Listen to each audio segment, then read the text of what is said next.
Saudara, kita masuk bagian pasalnya ke-10 dari 1 Tawari, saudara.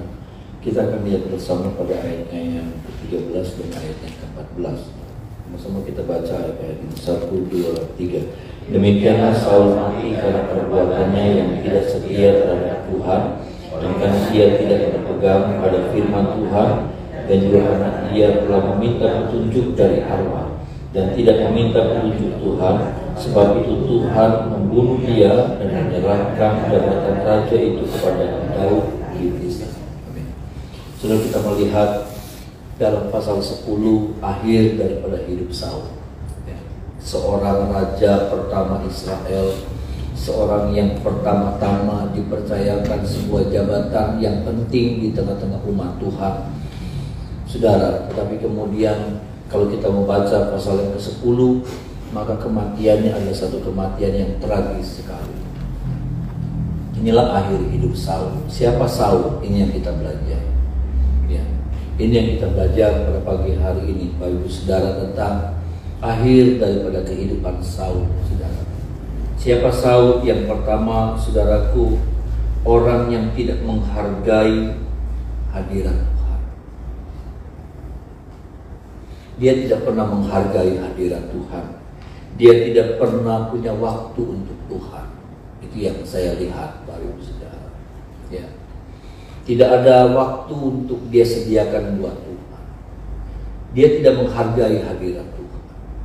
Ketika tabut Allah ada di Filistin, saudara, bukan di Filistin, Kiryat Yerim kalau tidak salah, dipindahkan, dikembalikan oleh orang-orang Filistin. Dia tidak pernah ada niatan untuk membawa tabut Allah itu masuk ke Yerusalem. Dibiarkan, saudara, ada di perbatasan. Dia tidak merasa penting untuk menghadirkan tabut Allah itu. Tabut Allah itu berbicara tentang hadirat Tuhan, ya, karena di dalam tabut Allah itu, di tengah-tengah tabut Allah itulah kemudian turun Shekinah Allah itu, saudara. Ya, turun hadirat Allah. Dia nggak merasa perlu, dia nggak ngerasa butuh dengan tabut Allah itu. Dia ngerasa ya aman-aman saja tanpa hadirat Tuhan. Nggak ada waktu untuk dia berjumpa dengan Tuhan. Itulah Saul. Ya. Itulah kehidupan Saul. Itulah sebabnya kita melihat bagaimana kemudian Saul seperti itu hidup. Dia nggak pernah nempel sama Tuhan.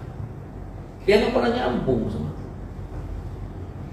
Seperti dikatakan dalam Yohanes pasal 15, di luar aku kamu tidak bisa berbuat apa-apa. Ada amin, saudara. Di luar aku kamu tidak bisa, di luar aku kamu akan kering dan kemudian dibakar. Mari sama-sama kita merenungkan, karena ini pelajaran penting buat saya dan saudara tentang apa yang sudah terjadi dengan hidup Saul. Kenapa kemudian Alkitab ini muncul, kemudian Alkitab ini menjelaskan, kemudian Alkitab ini menampilkan banyak sekali tokoh-tokoh Alkitab. Ada orang-orang yang kemudian luar biasa, tapi ada orang-orang yang kemudian hancur binasa. Ada orang-orang yang bukan siapa-siapa, tetapi kemudian diangkat jadi orang yang luar biasa. Tapi ada juga orang-orang yang kemudian jadi luar biasa, tapi kemudian hancur berantakan. Itu semua menjadi sebuah pelajaran buat saya. Itu semua menjadi sebuah peringatan buat kita bahwa hidup itu seperti itu. Ya. Kita melihat bagaimana Saul yang dipercayakan sama Tuhan, tapi kemudian hancur hidup. Dia mati bunuh diri, dan firman Tuhan bilang begini dengan kasarnya, ayat terakhir bilang begini, karena Tuhan membunuh dia. Karena Tuhan artinya begini, memang Tuhan dorong dia untuk melakukan seperti itu. Sampai segitu.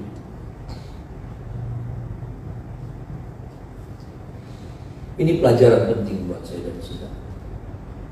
Siapapun kita, saudaraku, kita harus melibatkan Tuhan dalam hidup kita. Ada amin, saudara. Kita harus menghargai Tuhan, hadirat Tuhan itu. Saya cuma bilang yang buat saya bisa berdiri sampai hari ini karena saya belajar mencari Tuhan. Itu aja. Yang membuat saya bisa berdiri sampai hari ini karena saya belajar mencari Tuhan, menghargai hadirat Tuhan dalam hidup. Itu aja. Kalau bicara tentang kelemahan, bicara tentang ini sudah kekuatan kita di situ. Daud banyak kelemahannya, tapi apa? Dia selalu belajar mencari Tuhan. Dia selalu belajar menghadirkan Tuhan dalam hidup. Daud bukan tanpa kurang, Daud bukan tanpa salah. Lalu kejahatan Daud luar biasa. Kejahatan Daud luar biasa. Dibandingkan dengan Saul, saudara, beda. Saul lebih baik daripada Daud sebetulnya kalau dilihat dari penilaian manusia. Tapi Daud di tengah-tengah kelemahannya, dia selalu mencari Tuhan, dia menghargai hadirat Tuhan.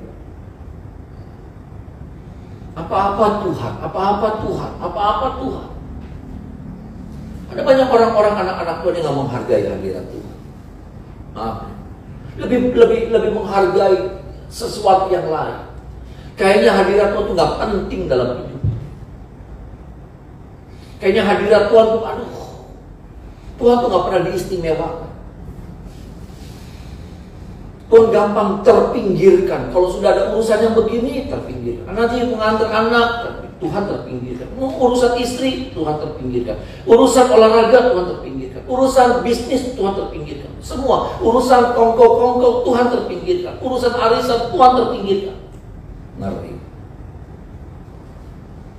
Maaf nih saudara, bicara tentang apa namanya, kenikmatan ngisi waktu, nggak suka dengan doa. Setiap kita manusia, saya juga sama.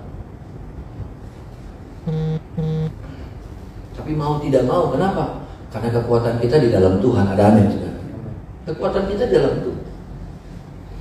Saya nggak bilang bahwa karena saya hamba Tuhan, oh saudara, kedagingan saya juga nggak suka yang namanya duduk di bawah kaki Tuhan, nggak suka. Kalau bicara tentang selera, saudara, tentang keinginan, nggak, ya maksudnya gini, secara jujur ya saudara. Tapi maaf, itu adalah kebutuhan kita.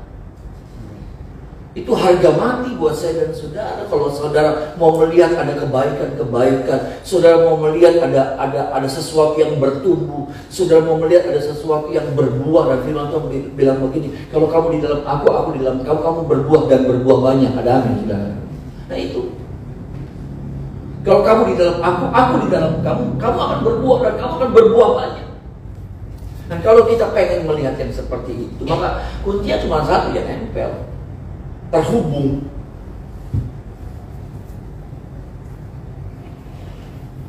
Makanya saya katakan kalau bicara tentang keinginan, enggak apa namanya, sama, setiap kita juga sama. Saya harus paksakan diri saya. Saya harus paksakan diri saya untuk saya terhubung sama Tuhan. Urusan orang lain, urusan pelayan Tuhan yang lain nggak mau terhubung, itu urusan orang lain. Tapi saya lebih memutuskan untuk saya terhubung sama Tuhan. Kenapa? Karena memang saya bukan siapa-siapa dan saya tidak bisa melakukan apa-apa kalau tanpa Tuhan dalam hidup saya. Itu aja. Saya sadar sekali bahwa tanpa Tuhan yang bergerak dalam hidup saya cuma nol. Semakin ditiup itu nol, semakin besar itu nol. Semakin digede itu nol, semakin besar itu nol, dan tetap nol. Dia nggak pernah berubah jadi sesuatu yang bernilai. Nol tuh nggak punya nilai. Nah, itulah hidup saya.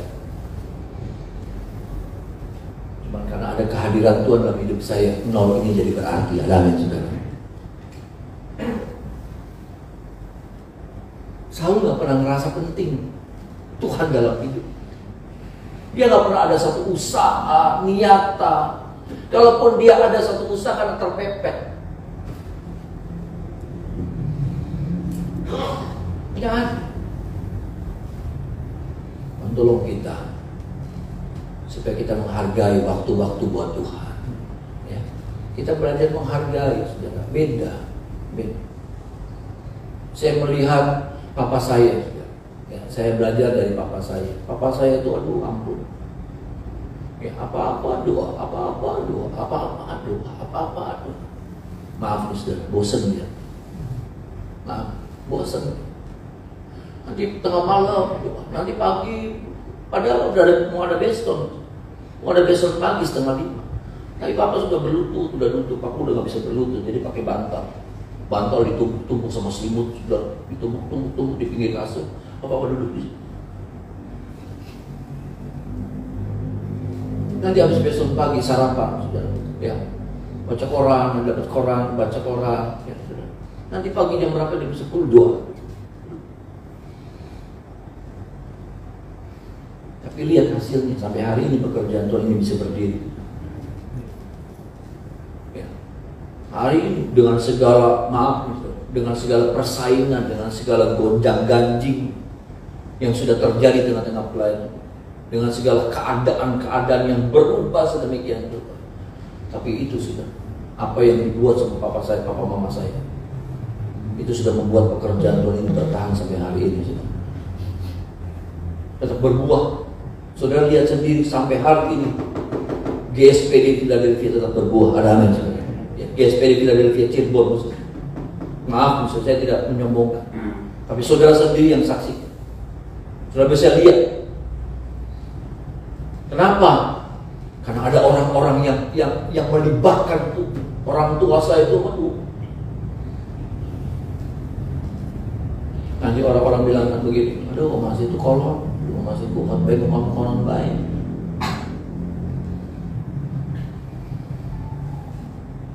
Tapi ya selalu ada pembelaan Tuhan, selalu ada berkat Tuhan. Itu sudah, itu yang saya lihat. Dan ini bukan cuma berlaku buat sebuah pelayanan. Ini bukan hanya berlaku buat dunia apa namanya, dunia sorga gitu, dunia apa gitu ya. Tapi ini juga bicara tentang sekuler, bicara tentang makanya saya kemarin bilang, saudara, Daud itu dalam artikel Alkitab saya, saudara, itu pasal 9 dibilang bahwa Daud itu sebagai seorang koordinator bait Allah. Dia lebih banyak sibuk ngurusin bait Allah, ngurusin pelayanan ini ya begini ya. Dia lebih banyak ngurusin imam-imam, orang-orang Lewi, saudara. Dia lebih banyak ngurusin yang begituan daripada ketimbang saudara memikirkan kerajaannya. Tapi lihat saudara, bagaimana Tuhan bela. Daud ngurusin pekerjaan Tuhan, Tuhan ngurusin pekerjaan-pekerjaannya Daud. Ada amin saudara. Daud bela pekerjaan Tuhan, Tuhan bela apa yang Daud lakukan. Itu yang saya lihat. Daud punya banyak waktu buat Tuhan. Tuhan juga punya banyak waktu ngurusin hidupnya Daud. Belain Daud. Daud banyak kasih perhatian buat pekerjaan Tuhan. Tuhan juga banyak kasih perhatian buat urusan-urusan Daud. Makanya apapun yang Daud buat dibela habis-habisan sama Tuhan. Yang kayak gini kadang-kadang kita ngerasa ada itu mah Daud.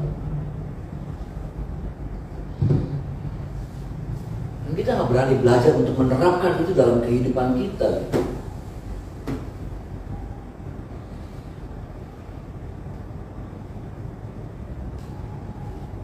Makanya, saudara, yang namanya terhubung itu bukan cuma dulu terhubung, sekarang sudah enggak lah.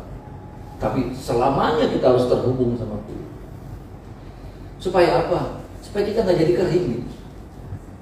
Supaya kita nggak jadi kering. Supaya apa? Supaya hidup kita terus menghasilkan buah. Bukankah itu yang menjadi kerinduan kita? Ada amin saudara. Kita selalu mengeluarkan buah lagi. Ada buah lagi. Buah yang nggak ada habis-habisnya. Berbuah dan banyak. Dan berbuah lebat kata firman Tuhan. Bukan cuma asal berbuah. Ada buah sini, situ, satu. Ini kono maning tengah si jimani.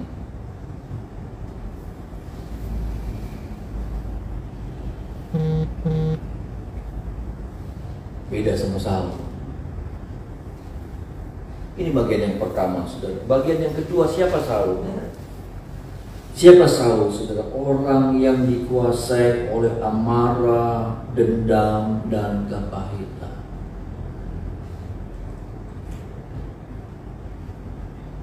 Ini, orang yang dikuasai sama amarah, dendam, dan kepahitan. Dia biarkan hidupnya dikuasai.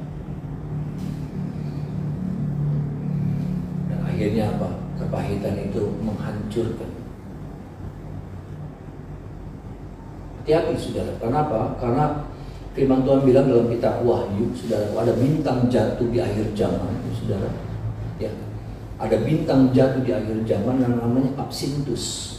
Ya, saya nggak tahu lah bagaimana penjabarannya, tapi Firman Tuhan bilang begini, bintang itu jatuh dan memahitkan sepertiga mata air. Artinya apa? Hari-hari ini, makanya firman Tuhan bilang begini, kasih akan semakin pudar, kasih akan semakin dingin. Orang sudah tidak lagi mengerti tentang apa itu kasih. Orang lagi mengerti tentang apa itu yang namanya kepahitan, kebencian.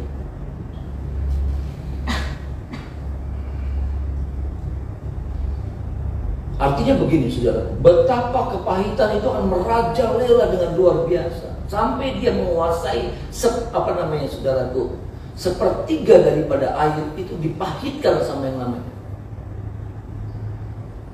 Absintus. Kekuatannya luar biasa, kekuatannya hebat, saudaraku, memahitkan. Artinya ada banyak hati-hati yang hari-hari ini sedang dipahitkan. Dan itu juga sedang bekerja dalam hidup saya, itu bekerja dalam hidup saudara. Dia coba memahitkan hati kita dengan segala pengalaman, dengan segala kejadian, dengan segala macam-macam cerita, saudaraku. Ya.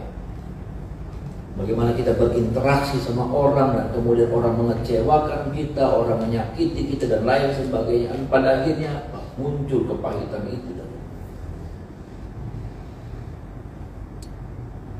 Yang jadi pertanyaannya begini, betul kepahitan itu bekerja dalam hidup kita, tapi ada orang-orang yang membiarkan kepahitan itu bergerak terus, tapi ada orang-orang yang stop. Nah, saudara ada di kategori yang mana?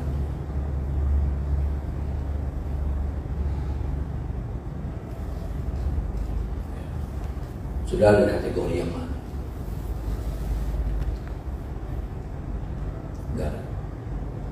Ini yang harus kita renungkan lagi. Ini yang harus kita ingat. Kenapa? Karena siapa Saul sampai hidupnya berakhir dengan seperti itu? Ya, karena ada kepahitan yang menguasai.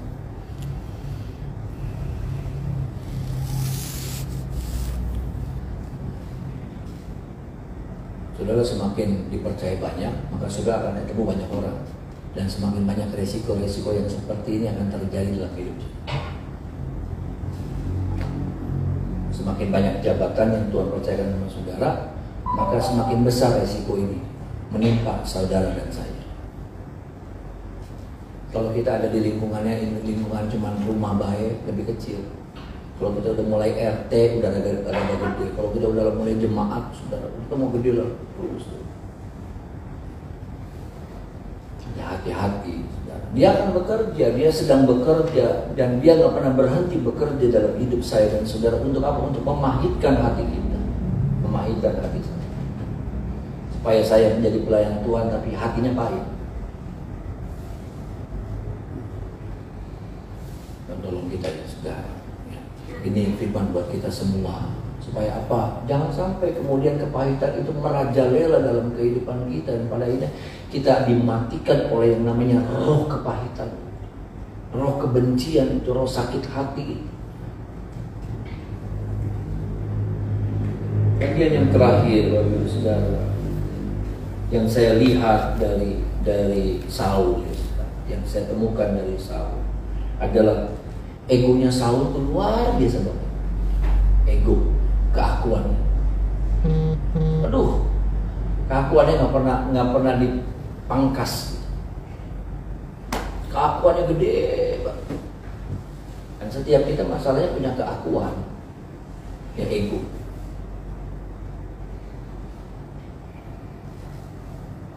Saya cuma lihat begini, saudara, ya. Waktu dia lihat bahwa Samuel belum datang, dia bilang, waktu Samuel belum datang, dia bilang, udah bakar korban aja, saya bakar korban. Nggak ada yang bisa cegah. Saya percaya ada orang-orang yang sudah ingetin sama dia. Ada orang-orang yang sudah ngomong, Raja nggak boleh Raja, itu tugasnya Samuel, itu tugas Nabi. Wah nggak bisa. Kalau dia sudah pengen, harus. Kalau dia sudah ngomong, harus jadi. Hati-hati nih saudara.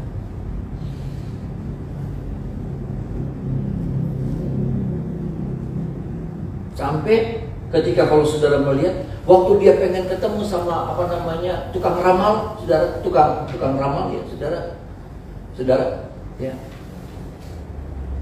dia harus. Waktu si tukang ramal juga bilang jangan, enggak, dia harus.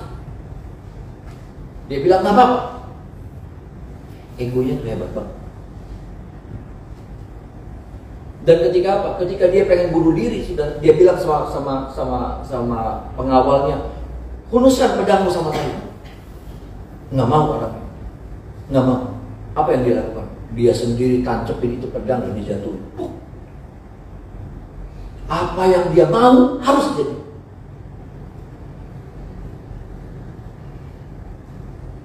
Ini ego nih. Kalau lagi pengennya apa harus. Kalau lagi maunya apa harus. Nggak ada yang bisa cegah, nggak ada. Suami nggak bisa cegah, istri nggak bisa cegah, anak nggak bisa cegah, orang tua nggak bisa cegah. Siapapun firman nggak bisa cegah, Tuhan nggak bisa cegah.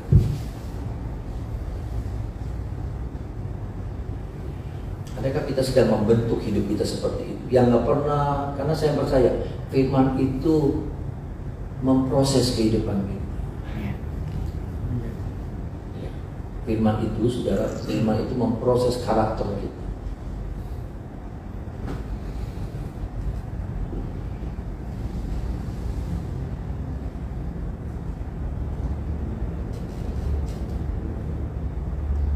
Itu saudara. Firman itu membentuk kehidupan kita, dipapas kita.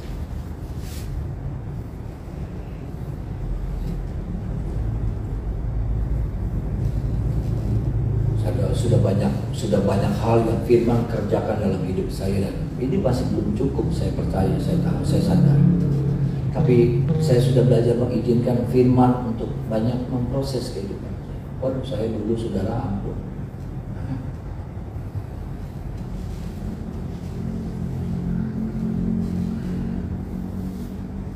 Tapi firman banyak memproses.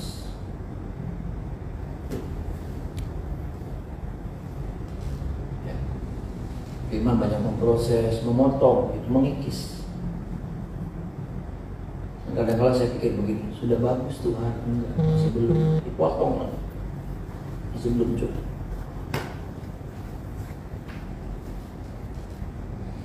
Tapi Saul nggak pernah mengizinkan. Saya percaya Tuhan mau memproses hidupnya, tapi itu Saul nggak pernah mau. Saul nggak pernah setuju. Saul nggak pernah suka dengan prosesnya Tuhan untuk membentuk karakternya, membentuk egonya, menghilangkan egonya. Egonya kuat banget, egonya gede banget.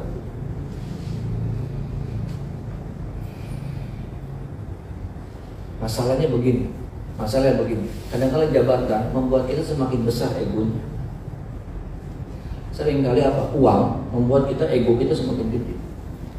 Dan maaf saudara, seringkali usia membuat kita semakin tambah ego, bukan tambah ngalah, tapi tambah. Makanya tambah tua tambah jadi. Semakin tua semakin jadi. Usia itu bikin kita tambah ego. Makanya kita bukan tua gitu. Kita lebih tua sebenarnya, lebih itu.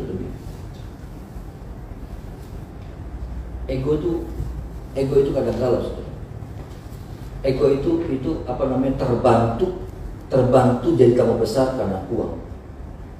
Tambah banyak uang, tambah aneh yang diomongin. Tambah pengen jabatan membuat egonya tambah gede.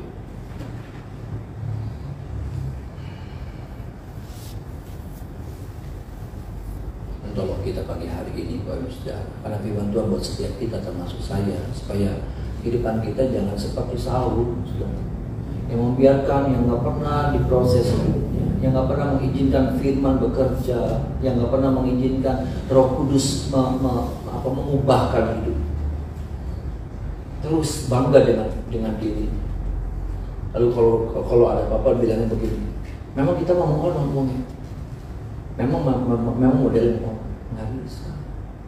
Tiap-tiap kita keluar dari model aslinya kita, tapi ketika kita kenal Tuhan, terima Yesus dan firman dan Roh Kudusnya bekerja dalam hidup kita, berkarya dalam hidup kita, maka izinkan Roh Kudus dan firman ini mulai menata hidup saya dan saudara. Bisa bilang amin saudara? Mulai menata seperti Yusuf itu saudara. Kalau saudara lihat tentang Natal, ya, Yusuf itu punya ego, dia meninggalin istrinya. Itu ego. Dia bilang dia pengen, dia niat untuk ninggalin istrinya dengan segala macam alasan, saudara. Dia juga bingung, saudara. Dia juga bakal kena getahnya, padahal dia nggak ngelakuin apa-apa. Dia nggak pernah bersetubuh sama yang namanya Maria. Tapi tiba-tiba kemudian ada pacarnya itu tunangannya sudah mengandung. So, itu jadi cerita yang mengerikan. Dia bisa membayangkan betapa nggak enaknya di hari ke depan. Tapi firman Tuhan bilang begini, pada waktu dia tidur, dia bermimpi. Ada malaikat Tuhan datang sama dia. Jangan tinggalkan Maria. Ini bicara tentang proses ego. Nah, kekristenan itu sebetulnya proses yang banyak terjadi dalam hidup kita, saudaraku, adalah mengikis tuh keegoan kita.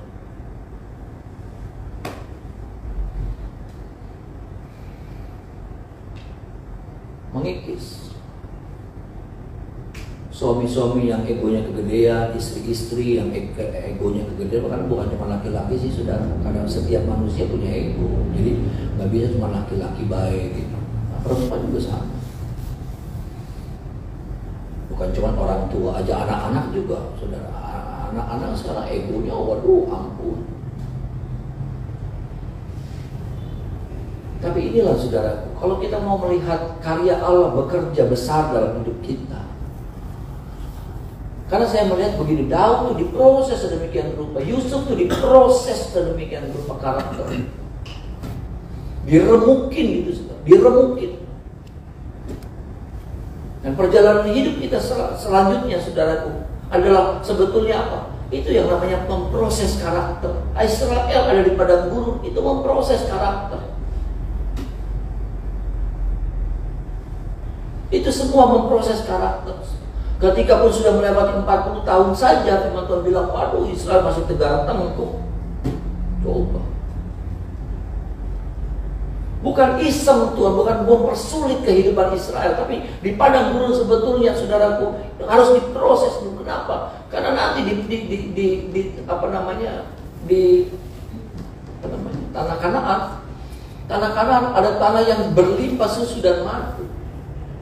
Orang-orang yang ngalamin tanah Kanaan dalam hidup dan belum diproses, waduh mengerikan, jadi jahat, jadi monster. Orang jahat mending kalau nggak punya uang. Tapi kalau orang jahat punya uang, punya jabatan, waduh mengerikan. Kalau orang jahat nggak punya uang, saudara, ya nggak terlalu jahat. Tapi kalau orang jahat punya uang, punya kekuasaan, waduh mengerikan.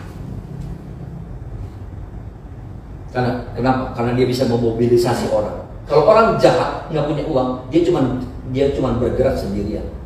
Dia cuma jahat sendiri. Tapi kalau dia jahat punya uang, dia bisa bayar orang untuk berbuat jahat. Kalau dia punya jabatan, dia bisa perintahin orang untuk berbuat jahat. Kejahatannya bermultiplikasi.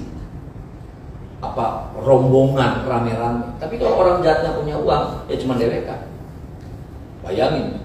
Kalau orang jahat itu dia bisa mengerahkan banyak ratusan ribuan orang.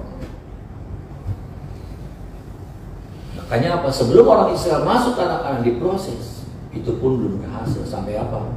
Sampai pada akhirnya sudah di tanah Kanaan ini mereka juga tetap berbuat jahat. Sampai mereka dibuang. Ya. Israel dibuang ke Asyur, dua suku ini Yehuda dibuang ke Babel. Tolong kita saudara, ini bukan sesuatu yang mudah, nggak gampang. Saya tidak bilang bahwa ini sebuah proses yang nggak pernah ada habis-habisnya sampai nanti kita mati, saudara.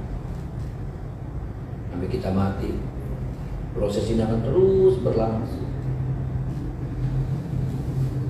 Tapi biar Tuhan, kita izinkan Tuhan terus memulihkan hidup saya dan saudara. Amin saudara. Terus memangkas kehidupan kita ya. supaya hidup kita berkenan di hadapan Tuhan. Saudara. Kehidupan kita ya indah di hadapan Tuhan pada akhirnya. Mari kita menyembah Tuhan.